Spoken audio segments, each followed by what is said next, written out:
వంగవీటి రాధకు అస్వస్థత అసలు ఏమైంది? మాజీ ఎమ్మెల్యే టీడీపీ నేత వంగవీటి రాధ అస్వస్థతకు లోనయ్యారు. గురువారం తెల్లవారుజామున ఛాతీలో స్వల్ప నొప్పితో పట్టేసినట్లుగా అనిపించిందని అంటున్నారు. దీంతో కుటుంబ సభ్యులు ఆయనని హుటాహుటిన ఓ ప్రైవేటు ఆసుపత్రికి తరలించారు.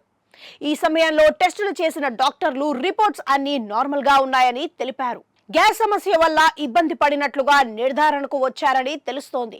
ఈ విషయం తెలిసిన అనంతరం రాధా అభిమానులు భారీగా ఆసుపత్రికి వెళ్లడానికి ప్రయత్నించారని అంటున్నారు. అయితే అభిమానులు ఎవరూ ఆందోళన చెందాల్సిన అవసరం లేదని, ఛాతీలో స్వల్పంగా నొప్పి రావడంతోనే ఆసుపత్రికి తీసుకెళ్లినట్లుగా కుటుంబ సభ్యులు చెబుతున్నారు. ఇదే సమయంలో రాధా ఆరోగ్యంపై CM Chandrababu, deputy CM Pawan Kalyan ఆరా తీసినట్లుగా తెలుస్తోంది. మరోపక్క వంగవీటి రాధకు ఎన్డీఏ ప్రభుత్వంలో కీలక పదవి దక్కే అవకాశం ఉందని అంటున్నారు. ఎటువైపు నుంచి ఎలాంటి రాజకీయ ఒత్తిడి ఉన్నప్పటికీ టీడీపీలోనే నిలబడ్డారనే విషయం బాబు దృష్టిలో ఉందని చెబుతున్నారు.